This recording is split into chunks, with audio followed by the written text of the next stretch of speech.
કાંદીમલીવાળો એક છોકરો વર્ષો પહેલાં મારી 35-40 વર્ષ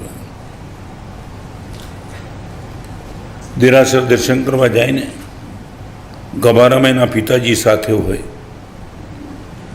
ચાલુ પક્ષાલ કરતાં પૂજા કરતાં કોણ જાણે પિતાજીને અચાનક શું થાય, કળશ સીધો દીકરાના માથે મારે, વાટકી મારે જોરદાર, થાળી ફેંકી દી.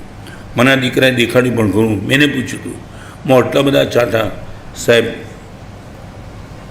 એ પિતાજી તરફથી મળેલી ભેટ છે સાહેબ.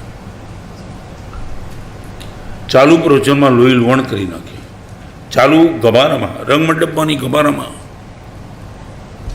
નાલાયક સમજે શું તારાનું સાહેબ? ધીમેથી પિતાજીનો હાથ પકડી નીચે લઈ જાઓ. ઘરે જાઓ ને, ખોળામાં માથું મૂકીને પિતાજી રડે, બેટા સમજાતું નથી, હું શું કરી બેસું છું? કાંઈ નહીં પપ્પા, ચિંતા નહીં કરતા. મેં એને પૂછ્યું, દોસ્ત દેરાસરમાં તારા પિતાજી તને ખડસ મારી દે, લોહી લુવણ કરીને, તારા મનમાં કોઈ ભાવ નહીં? સાહેબ 2 કારણ છે. નાની ઉંમરમાં મમ્મી ગુમાવી સાહેબ મેં. જે ઉંમરમાં પિતાજી રીમેરેજ કરી શકતા હતા એ ઉંમરમાં અમારા સંસ્કાર ખાતર પિતાજીએ કશું જ નથી કર્યું સાહેબ. આટલું મોટું બલિદાન મારા માટે આપ્યું છે.